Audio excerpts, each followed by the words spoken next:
Today I'm talking to Tye Stockton. He's the #1 agent and team in Vail, Colorado for 8 years and counting. He's going to tell us the story of humble beginnings growing up in small town Florida to where he is today. He tells us the keys to success about knowing your client, knowing your market, and absolutely dominating that market. He is an amazing realtor, and with all of his success, he remains passionate and humble.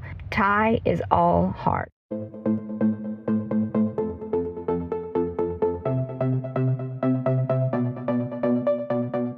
Thanks for listening to the Jere Metcalf podcast, where top real estate agents tell how they do it.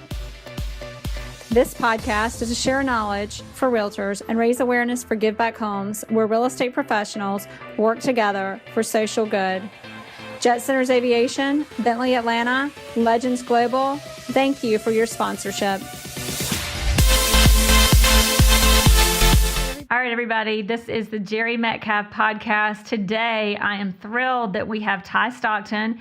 He is the top real estate agent and top team in all of Vail for at least 6 consecutive years. I can't keep count anymore. And excited to interview you today, Tye, to tell us how you do it. So tell us a little bit about yourself, your family, and how you got into the business. First of all, hi, Jere from Vail, Colorado. We got really great snow overnight for anybody that's thinking about coming out here. So come visit us. It's going to be a great winter. I grew up actually not too far from Atlanta in Tallahassee. So, born and raised there, went to Florida State and played baseball there. And from there moved to New York City and worked on Wall Street, but fell in love with Vail, Colorado 26 years ago and moved out here and have found the love of my life, Brielle. And I have 2 boys, 11 and 15, and I am absolutely infected with the real estate bug. Isn't it great? It's such a great business. Great. It is great. I love that about you. As you remember, you're always looking at it. In your world, there are no problems in real estate. They're just opportunities. I think that may be my favorite thing about working with you, Tye. So, and you came from such different worlds. I mean, you came from an hour where I grew up in Moultrie, Georgia, an hour from Tallahassee. To me, Tallahassee was the big city, but Tallahassee is not a big city. And then you end up in New York City, and now you're in Vail, just 3 completely different worlds, and you land in real estate. I have to do this. Will you show us, as you're sitting there in your living room in Vail, the view and the snow that's right behind you, so everybody can take a look at this. This is awesome. Just shut that off. There it is. Wow. I mean. So overnight, I get to wake up and look at that every day, so I'm a pretty lucky guy. That's incredible. That's incredible. That really is. So sometimes you make me want to move. Don't worry, everybody. I'm staying in Atlanta, but sometimes you make me want to move there. That's amazing. So I think. Go ahead. I talk a lot about.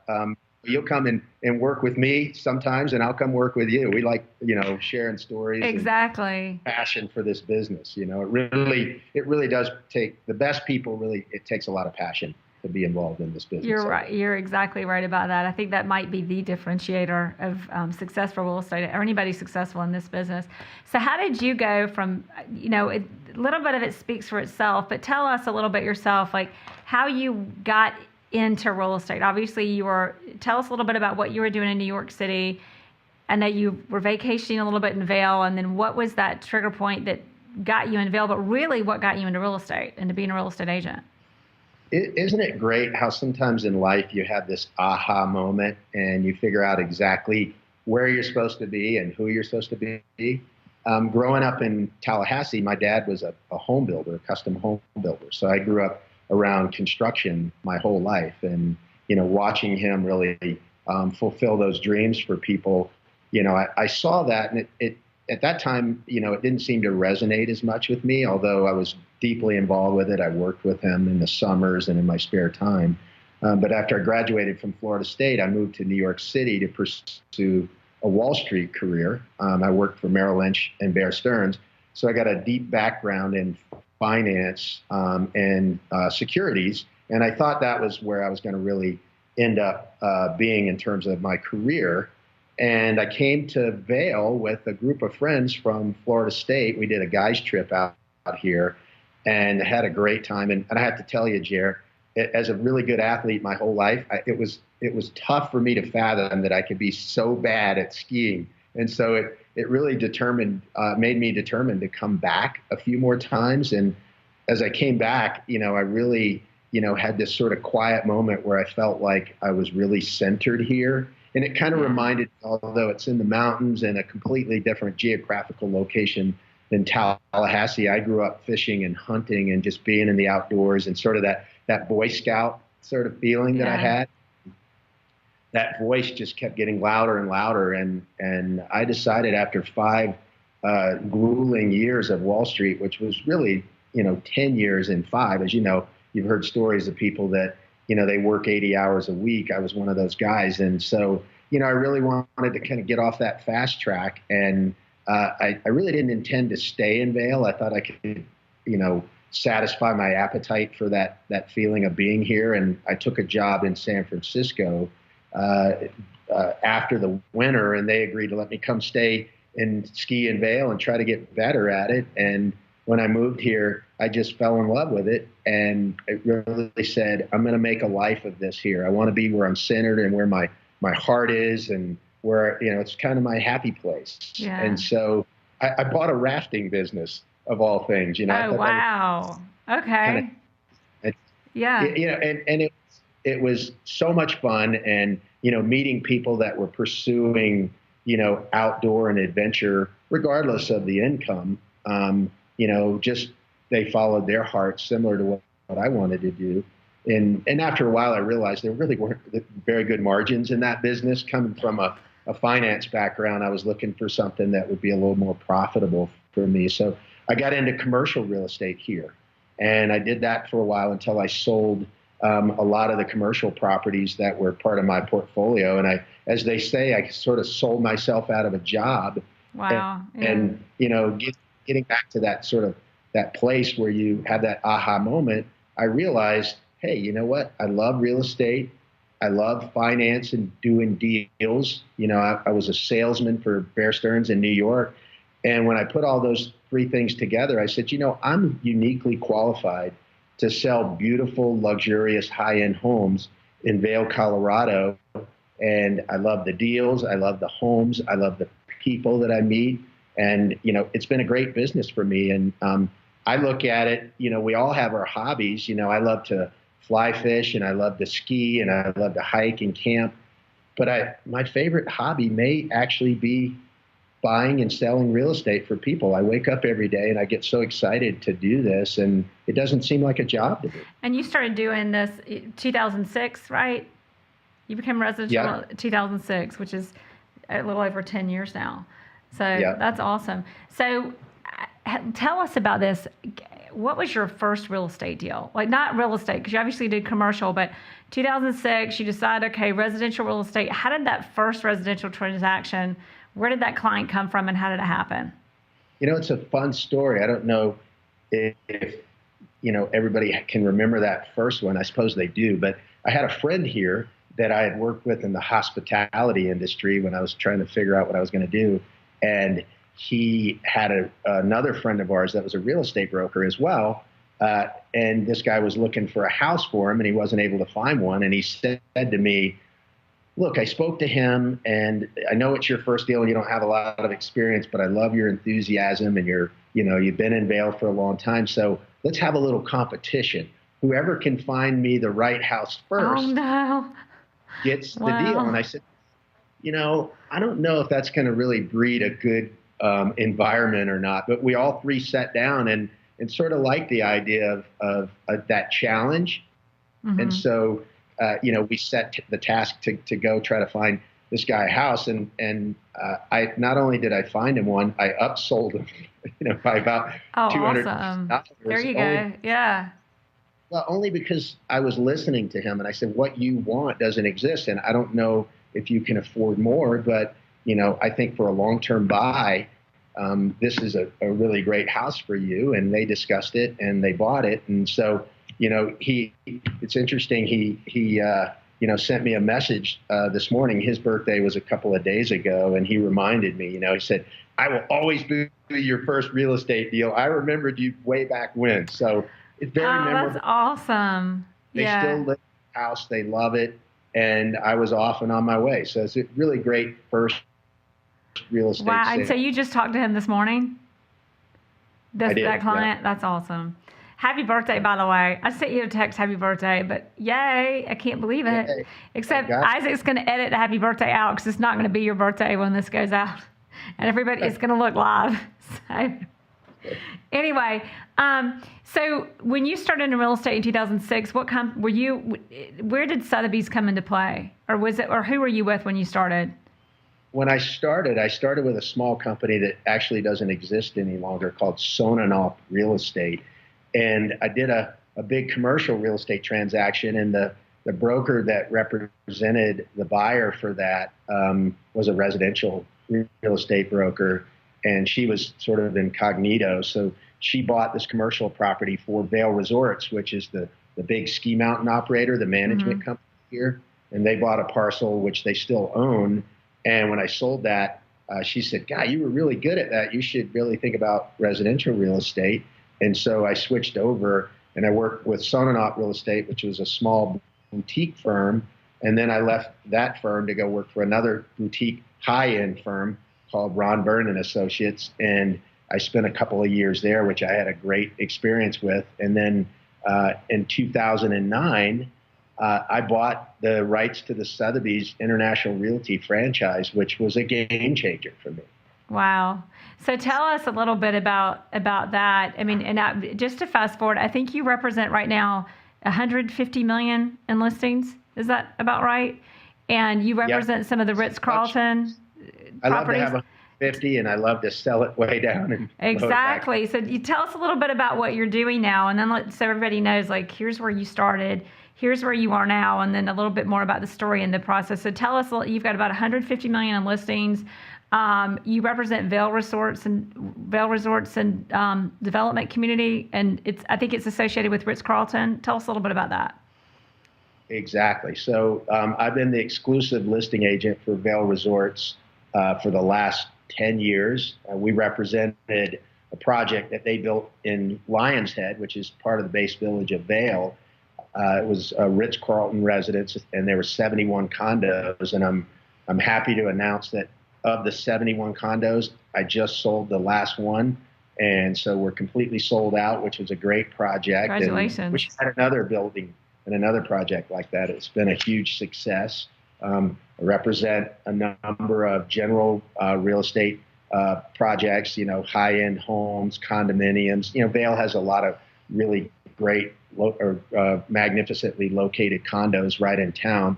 So we represent those. And then we have some very luxurious high-end homes that are ski in, ski out, and then some that are in the outskirts of Vail Village. So I'm really honored to be able to represent some of the best homeowners and some of the most beautiful properties that you may see anywhere in the country. It's really a lot of fun. Absolutely. I need to visit them in person. I keep seeing everything on Facebook, and it's just stunning, the homes that you're selling and the views. Yeah, Jere, people are amazed when we talk about, not only price points, but price per square foot, which is a metric that a lot of us use in our market. And, we've seen sales that have gone north of $3,000 a square foot for some of the better real estate. But I tell people all the time, I said, we have stuff from, $400 a square foot all the way up to $3,000. So there's something at all price points for everybody. If you want to be in this city, we represent all people at all those price ranges. And, where we shy away from business is when we get outside of our wheelhouse. As you can appreciate, being an expert in your area, which is, Vail and Beaver Creek, Bachelor Gulch, those two areas, we tend to just do a deep dive and understand everything about all the properties that are there, the history of those, and why it makes a home what it's worth and what's special about it. Exactly. I love that. So I want to go into, because I want to lead you up and to talk about teams, because you do such a good job with that. But first, I'm going to dig a little deeper on your story. So 2009, you bought the rights to Sotheby's. That was a game changer for you. Tell us a little bit about that, and then kind of take us along the rest of your path to 2017. Well, not 2018. But go ahead. Almost right, there now. Exactly. So in 2009, Vail, the shape of Vail, had continued to evolve, and we saw, a Four Seasons project being built. The Ritz-Carlton that I mentioned to you was built. Another beautiful project called the Arabelle, and then a really high-end project called Solaris at Vail. And with those projects, the face of Vail was changing, and the echelon of buyers was really elevating year over year. And so, the thought of having world-class, global luxury representation was something that I felt was important and didn't exist in Vail at that time. We didn't really have a franchise type of real estate firm like Sotheby's International Realty. We didn't have anything like that. Wow. Okay. And so I sat down and I looked, and I started looking at our feeder markets. We call them markets where a lot of our buyers and sellers are their primary residents, since we're a resort market still primarily. And I was looking at New York and Los Angeles and Chicago and Atlanta and Dallas and Houston and Miami, and I think you get the idea. And I said, wow, we have these, unbelievable firms that represent buyers and sellers in their market. So the brand equity of Sotheby's International Realty was already so strong. I mean, your firm is such a recognized brand there, and you guys do it better than anybody else in Atlanta.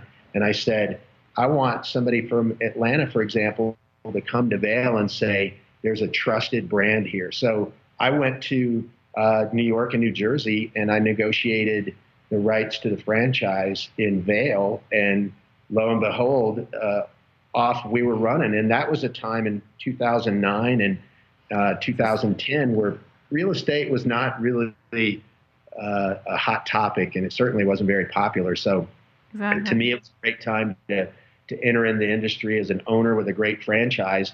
And I had a great run, and I actually sold the franchise 2 years ago, not because I really wanted to, but my sales side of my business just, and at least indirectly, if not directly, as a result of acquiring that franchise and that brand, just got so busy that I had to make a choice between ownership and sales. And you know what I love to do, so I'm selling. So you're in sales. I love it. That's awesome. So now you've got a team. So back then, I guess that around then you've been in the business since about 2005. So when did you start building a team? So I started building a team about 6 years ago. Okay. And, as you watch the business evolve, what I started to notice is that my footprint or my book of business grew, and, getting up in the morning and, staying in touch with clients and, working on your marketing and exposure for those properties and getting ready for the day to make sure that you're prepared to go present those properties in their best light, meaning, having it lit up and beautiful and ready to go. So when people walk in, they fall in love with it. As I got busier, I realized I can't do all of those things. I just, I can't be in all places at once, and I can't serve my clients. So I started with a licensed, I would call him an assistant, but he was still more like a junior broker to me. And then from there, I added a director of marketing because I wanted to be really nimble with how I produced marketing and collateral for my clients and showcase my properties. And then I added an assistant, and then I added another, full-time broker on my team. So we're up to 5 people now, considering a 6th person, but that comprehensive team and game plan that you have is really, in a lot of ways, what's necessary to represent certainly the type of inventory that we have. And our clients love that we have such a great pulse because of the amount of inventory we have and the number of buyers. We really have a great ear to the ground, and my team is all set up to collaborate in such a way that we can stay on top of all those facets. As you know, you're the master of social media and getting your message out there for your clients and your properties. That takes a lot of time, Yes, it does. but it's necessary in today's real estate world. Exactly. So I love it. So tell us on the team, you kind of walked us through. So you started, how many years did it take you? Did you build that team pretty quickly in that first year, 6 years ago, or have you been building that team over the past 6 years? Probably the first 4 years, it was just myself and Patrick Barrett, who's on my team. And I believe that you really should move slow when you build a team. You want to make sure that people work well together. You're consistent with your message with your clients and what you want to do, and the quality of the representation. And to Pat's credit, he did a really great job of sort of following the steps that I take in the real estate process. And he and I were just really in sync. And I moved a little slowly to take that next step because, as so many people in this business that are really good at it, you tend to be a type A and you want to control a lot of things. Mm-hmm. So, building that trust takes time. And really, so it's just been in the last 2 years that, one, I've been able to identify people that follow my vision and what we want to do, and then letting go of the things that, I should have somebody else do so that I can focus 100% on the relationships and the representation and, of course, the sales process. Because, as you know, if you've got a lot of different things running through your head, where is this happening and how's that happening and where should I be doing this? And, I got to stay up all night to get everything done. You're not at your best. Mm-hmm. So, there's 3 of us now that focus, 100% on the sales process and the relationship with our clients, and have a marketing director that actually used to be my director when I owned the Sotheby's franchise, and she was so great. I negotiated for her to come with me when I sold awesome. It. Yeah. And so she gets the brand. As you know, this brand offers a lot, but you got to have a team that understands, where to place the properties and why you would do that and capitalize on those opportunities. And then, my assistant, which I would really call her director of operations. I mean, she really manages the dashboard, everything in our office from, showings to email follow-ups to where I'm supposed to be. And when requests come in, she's all things to us sort of behind the curtain, mm-hmm. if you will. And having, that team in place allows me to focus on, the things that are obvious, which are representing people. But as you and I know, which is near and dear to both of our hearts, is to leverage the power of this brand, which is networking with our market leaders in our different markets out there. And we can't do that if I've got to be doing all these facets of the business every day. So you're exactly right. Question, 4 years of trying to figure it out and thinking about it and what pieces are important. And then the last couple of years, we've really plugged key people in places that have allowed us to really elevate the representation that we provide. And of course, the sales production that we do too has significantly too. So y'all have, so it sounds like you have 3 licensed agents, including yourself. Is that right? Yes. Dominating Vail. I love it. What's that? Dominating Vail. And so how many real estate agents are in Vail? 659. And so 659, I think Shen, Shen Schultz in Malibu was saying, yep. I think it was Shen, it was like, he's top 3 in Malibu, and there are, the numbers were something like 800 agents and 600 transactions a year. Yeah. And I'm like, you got to be kidding me. I mean, it's a similar market in Vail. So that being said, do you have a lot of people have very, very strong opinions about how a team should be run? For example, buyer's agents are buyer's agents and listing agents are listing agents, or they have different ideas about fee splits and things like that. What is your take on all of that, especially on the structure? Like, do you have people that only represent buyers and you only take the listings, or how do you handle that part of it? Yeah, that's an often asked question, especially amongst our peers. We're trying to figure out the best way to represent our clients. Our strategy, and we believe this works really great for us. I don't know that it's necessarily a better way, I would say, but what works for us, and we have a strong belief that sellers or representing sellers or listings allows you to have a better pulse on the market. And so we feel very strongly that each one on our team should list property and represent buyers. We think that, real estate is 2 halves of a whole, if you will. Mm-hmm. It really having your, sort of your hand in, buyer representation and listings is critical to having a great feel for the market. And of course, with this unbelievable brand that we have in Sotheby's International Realty, when we market properties, we have buyers that, as you know, they connect with you directly. Exactly. One, they love the brand, and two, they love how you present it. And a lot of times they just want to go directly to you. So I think, having that connectivity on both sides, at least in our market and the way we've structured our team, is key. I mean, everybody on our team has a nice inventory of listings, and they have a nice inventory or pool of buyers. And we have, I tend to be at the highest price point or highest echelon of buyers. And then Tom Dunn, who's also on our team, has some really great listings, and he tends to operate in a slightly different market area and maybe a different price point.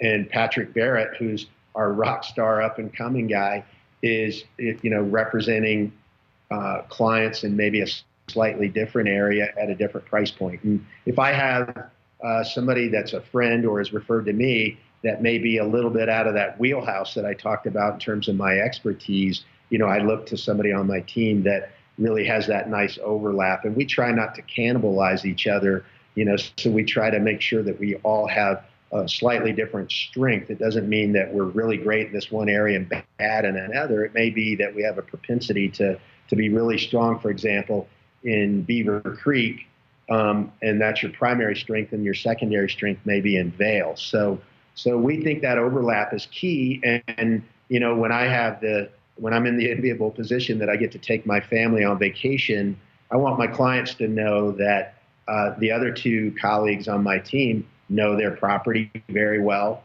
and they know their market very well. And and it doesn't matter whether they're talking to buyers or sellers, we try to make ourselves well-rounded. And we're fortunate, Jere, that we're in geographically a very small window that we really can be an expert in those areas that we want to focus on.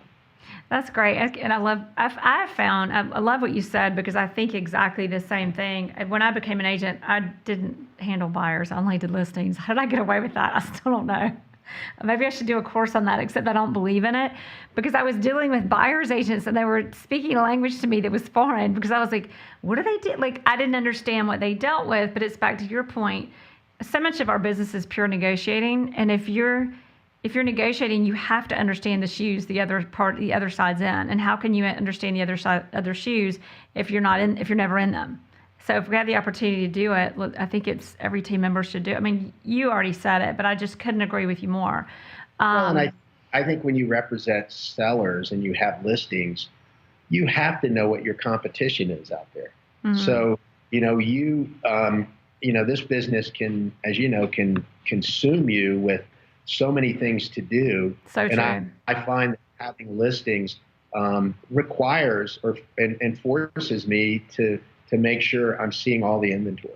Exactly. And for buyers, sometimes they're like, well, I've got this pool of buyers and I'm sending them information, and they don't all, some of them do, but they don't all necessarily go and educate themselves on the competition or the inventory in the market. So I think, doing both really allows you to cast a wide net and have a blanket of knowledge on all the inventory that's out there. So another question, being number one in Vail, and in such a competitive market, what do you believe, and it could be many things, but what do you believe that makes you stand out above the competition, that you're such a winner and so consistently? Yeah, I get asked that question a lot, and it's actually been number one for 8 going on 9 years. I thought it was 8. So. I have 6 in your bio, but I was like, I think it's 8. Okay, it's going on 9. Busy selling. I probably need to update my bio. Somebody needs to update your bio, or maybe I just have an old one. But yeah, I thought it was 8. All right. So. It's 8, and we're planning on 9 and 10, just so you know. Awesome. And as I always say, there's 658 real estate brokers behind me, because that's just the way I operate. And I think when you wake up every day for your clients, but also part of your DNA is that, you want to be the best. And, you and I have talked offline about this before, but my team, we talk about being Navy SEALs. We talk about training hard. We talk about preparing. We talk about, being in tip-top shape so we can represent our buyers and our sellers. And we take that real seriously. And being able to maintain that ranking as number one is important to us internally. But how that translates for our clients is, all the things that we've started to talk about here today, our comprehensive team, our market knowledge, being an expert in, markets that you're focused on, all of those things are key. And, everybody in this business talks about relationships. Okay. And we have to be relationship people, of course. But you can only be a relationship person. And I think genuinely have a good relationship when people respect what you do and have that market knowledge.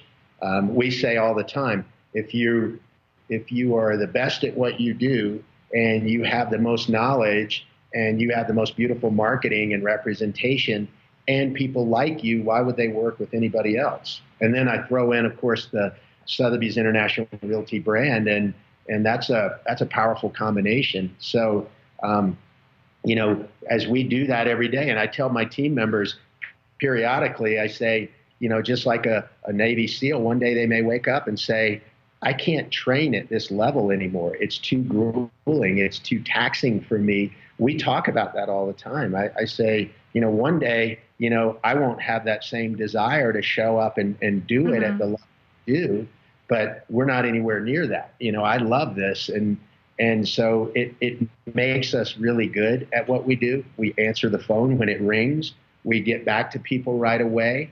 We have great follow-up. I think this is some of what my Wall Street days really taught me at working for Merrill Lynch and Bear Stearns, that caliber of training and that need to be responsive to people is so important in our business. And, that when you think about all of that, Jere, and then you wrap it up, the last thing that is seldom talked about in our business, but I think is critical when we go and we meet clients for the first time, they want to ask, what are our fees? What does our marketing look like? What is our strategy? And they seldom, if ever, ask maybe one of the most important questions. And that's, are you a good negotiator? And being number one in the market, you have to be a good negotiator. You're right about that. You have to be able to find that equilibrium between a buyer and a seller, So much of our business is negotiating. And I don't mean negotiating like arguing. I mean negotiating like coming to really, really good resolutions, period, which, knowing people's personalities. I mean, a lot of the times, deals we do, I don't get a chance to know the other side of the equation very well. I don't get it. A lot of times I never get to meet the seller. I generally get to meet the buyer if they're showing my property or I'm representing the buyer, but understanding those personality types. I was talking, we've got a really nice offer on a big deal. I got it this morning and I was talking to the broker and I said, one of the biggest hurdles that we're going to need to figure out right away is that your buyer's negotiating style is so different than my seller's. We have to allow those differences to happen. We have to find a way to really bring, which is our job, together. That makes us. That's part of what makes us so valuable. Yeah. So I'm going to back up for a minute. I want to ask you one question because you talk about being a Navy SEAL, and I think that is so relevant because so many people get in this business and they're like, oh my God, I had no idea how hard this is. Or, and you get such a drastic difference. You get the top producers and then you've got, 10% of, or maybe 5% of people doing 95% of the business realistically, and then the rest kind of trickle down. And the difference, a lot of the differences in, what you said, being competitive, being smart, but there's one thing that you can't do it without, and that's that consistency. So I give you that whole dissertation to say, what are your tips on, at some point you can just make the decision not to do it, but in the meantime, on maintaining such a strong level of consistency and follow-up and delivery and keeping an entire team at that level with you. What are your tips on that for yourself or for myself or our listener selves and for your team members? How do you do that? Yeah, that is a big question that I think doesn't get asked enough. But, it starts with a commitment to yourself. and we talked about, hobbies and passion, because this business is probably my number one hobby. It's also my number one passion. And I love doing deals. And I tell my team all the time, if you show up in the morning and you don't have that overwhelming desire to compete and represent and really, perform that very high fiduciary responsibility for your clients, with all due respect, you may no longer be a Navy SEAL. You may be, no disrespect to the armed services, because they're all spectacular, but those guys are a cut above. You may be a Marine, or you may be,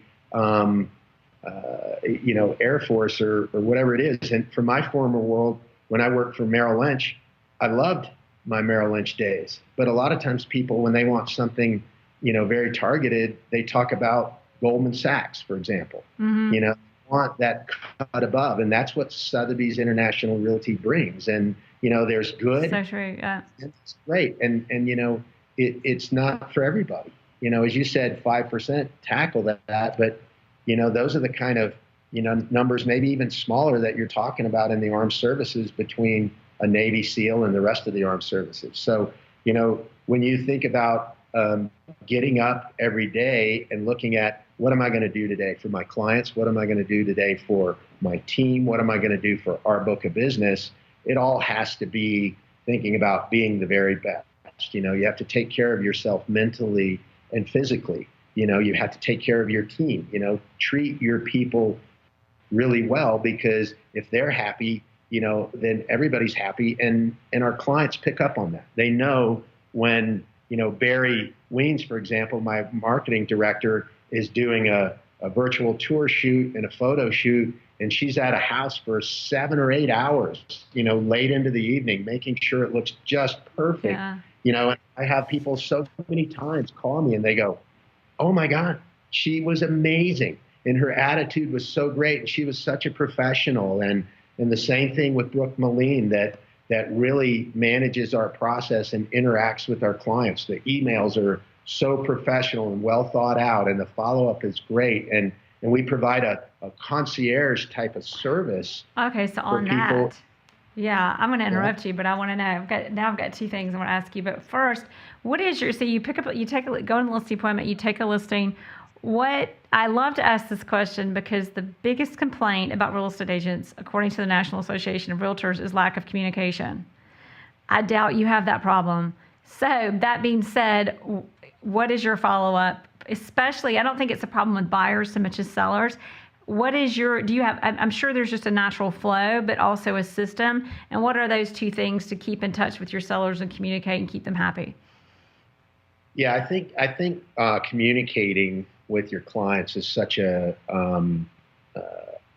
poorly executed portion of our business as an industry.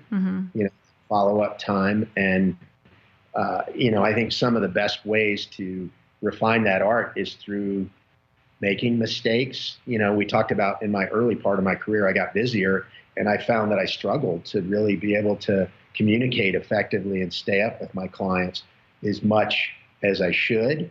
And so shame on me, I learned that. But fortunately, I saw the importance of it, and you can tell the difference between when a client gets a proactive update and you're really thinking about them. What we talk about on our team right now is mutual exclusivity.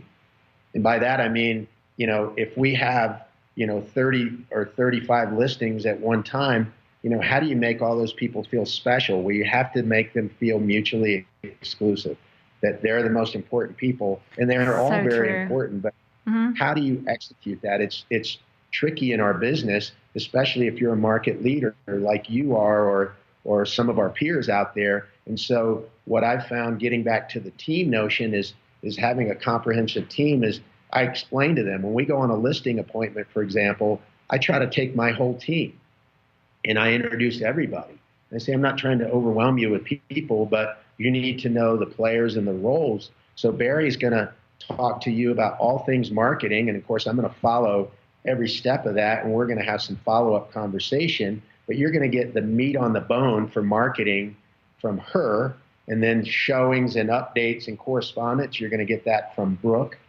And then, in terms of what happens with, the typical things that our sellers or buyers, want to hear from you about.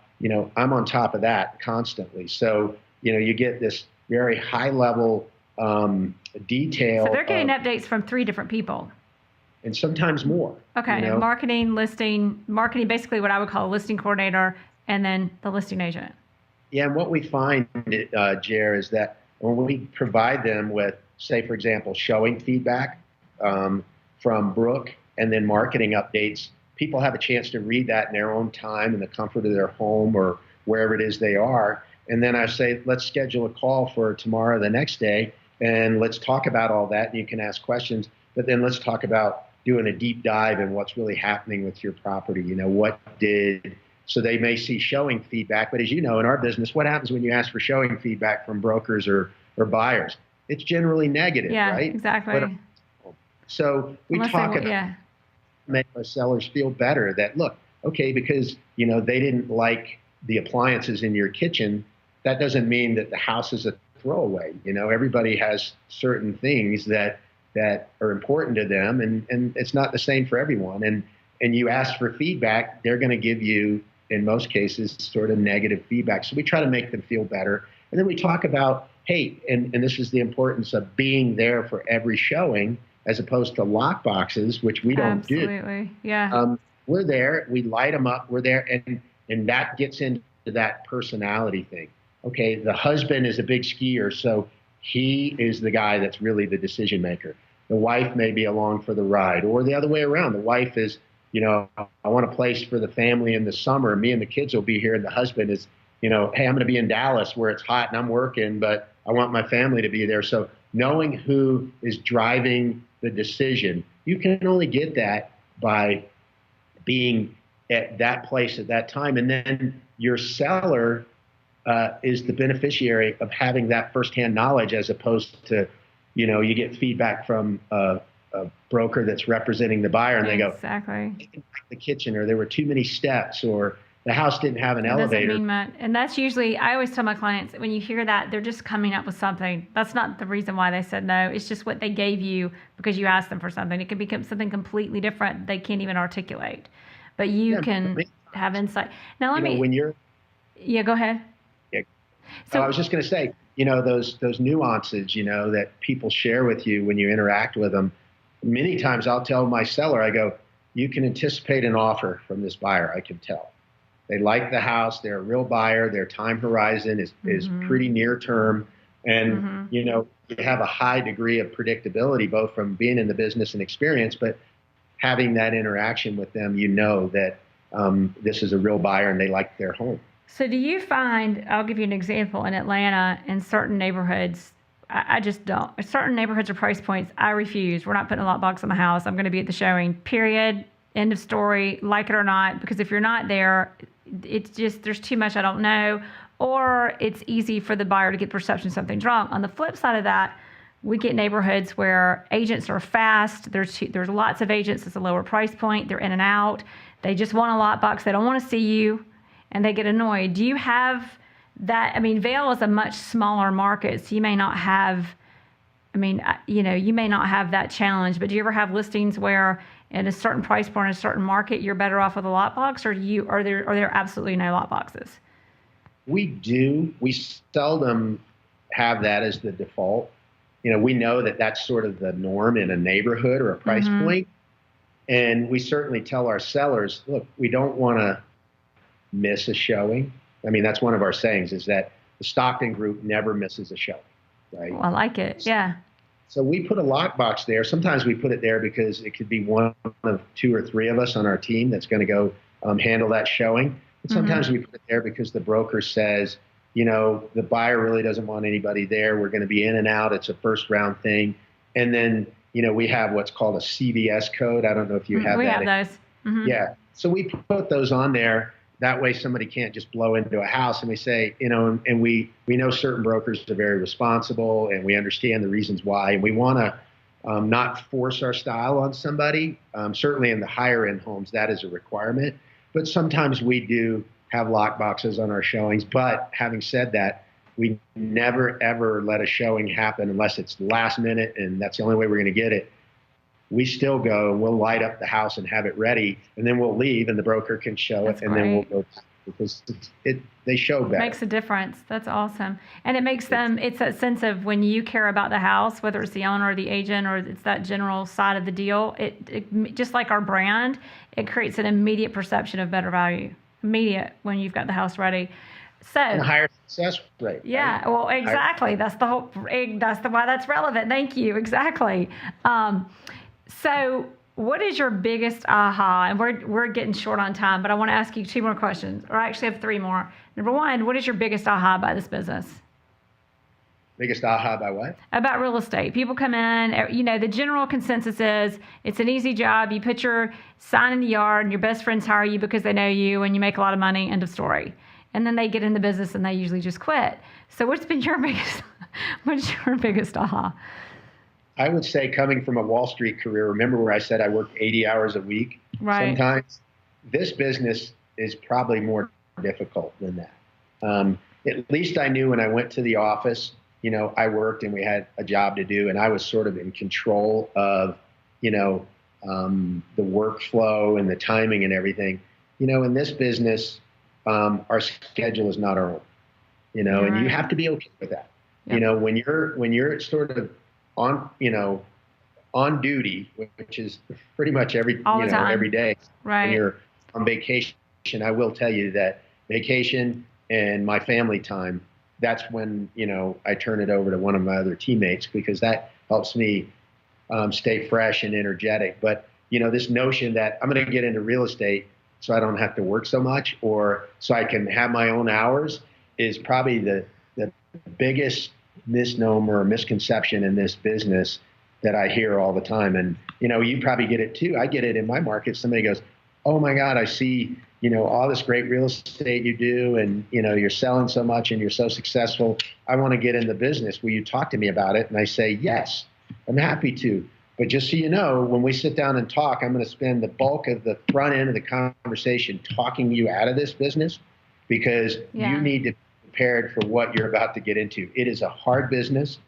It requires you to answer your phone all of the time. Yep. And in my market, especially in a resort market, I'm working generally twice as hard when nobody else is, meaning, you know, Christmas, New Year's, 4th of July, you know, all the big holidays. I want to be in Vail. My poor family's like, well, I guess we'll see you a little later. Oh, yeah. It's true. Wonderful. Yeah.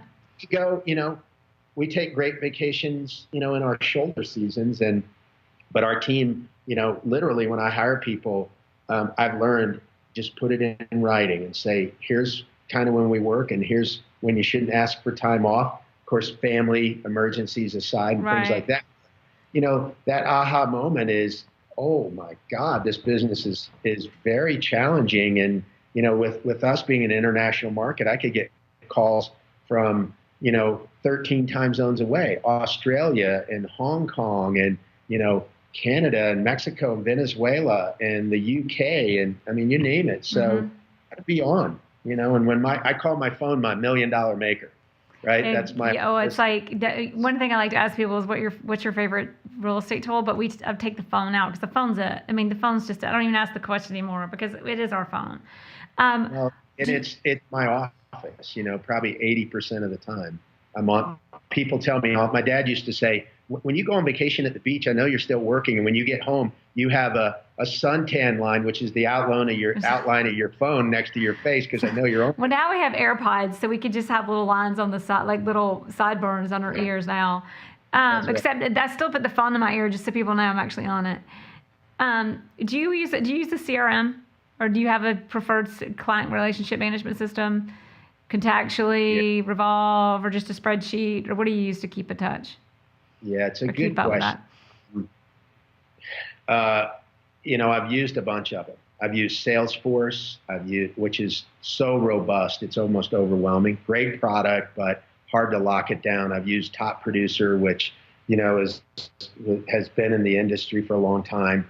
And there's some other really good ones out there. You know, as they say, the best one is the one you use. I actually use an application called HubSpot, which is it's a free application. It sits on my phone and my desktop, and it doesn't do all the things really well, but it because my team is so comprehensive now that I keep track of people, and then Brooke in my office, who's such a rock star, she makes sure every day that I'm following up on all these touch points with people, and then I'm relentless on my phone about putting reminders, and we use Slack as a team, which is like a messaging. We've got that, yeah. Isaac's laughing right now because he and I use that for this podcast and our social media. Yeah. Yeah, it's for collaboration, and we use a collaboration tool called it used to be called Depulse. It's called Monday. Now they just changed the name, but I remember that one. Yeah. Yeah, track all of our listings in there. I can see them on my phone, on my laptop, wherever it's called we go. Mondays. I'm gonna check that out. Yeah. Okay. And our team has to. They have to be relentless about updating that.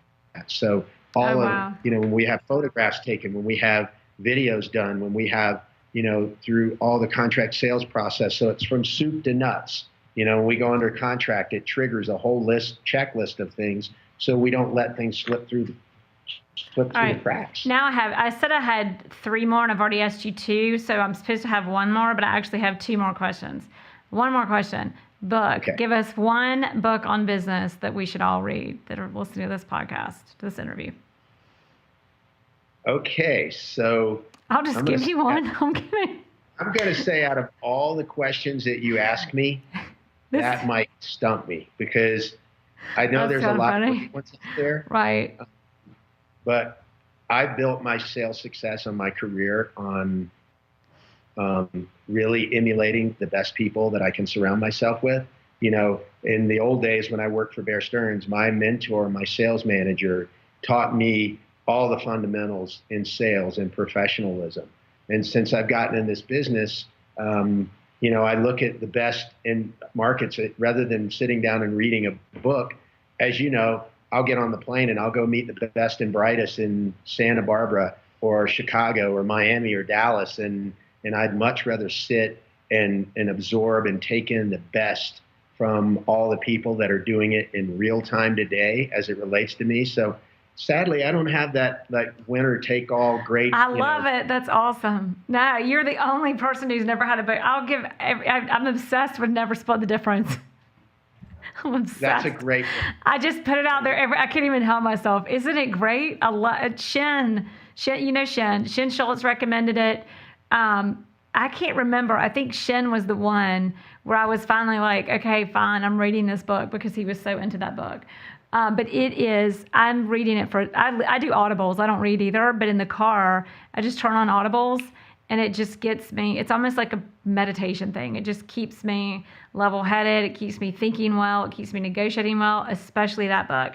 One of the things that I do in reading books is that, in the fundamentals of sales is that, they say you should call 5 people a day. Well, I try to do that, but guess what? I try to call 2 to 3 Sotheby's International Realty brokers a day, sometimes just to say hello, talk about their market. But, that time for me is so well spent. That's great advice. Yeah. And I get home, which is a normal place to sit and read a book and further that, I'm done. When I walk in the door, I literally pull in my garage and I sit in my car for 15 to 30 seconds and make that transition. And when I walk in, I'm all about my family. I'm all about my wife and my kids. And that's it's incredible. It's all about quality, because sometimes I can't give them the quantity in a very busy business. Yeah. It's all about quality. And so, those are the things that keep me sharp, and I think, keep me ahead of my competition. That's awesome. All right, last question. What is the one thing, if there's one thing that we get out of this interview, or our listeners get out of this interview, what would that be? Or what should that be? Or what would you have that be? I would want people to know that when you're choosing a realtor or broker in your market, do your homework, ask around, make sure that you get somebody that is a market leader, that has the results. I mean, we haven't talked about that one word, but I use it more on a daily basis than just about anything. Look for results. Results matter in this business. Again, be relentless in your business. Be a market dominant player in your market and be the best you can be. Get out there and look at all those listings, understand them, understand the history there. And when you meet people, put your best foot forward. Make sure that you're prepared. I mean, I'm amazed at how many times agents are not prepared when they go into listing appointments or they've been blessed to get a new buyer. You know, do your background on them. Know who they are. Try to learn their personalities. Ask around. If they're a referral from your friend that's not in the business, you know, ask them, you know, what do they like? You know, what are their likes and dislikes? How do they negotiate? What is their personality type? That's key. Know your client. Yeah. Know your client and know your business. Know your client, know your business. Awesome. Love it. Tye, thank you so much for being on the show. It's been awesome having you.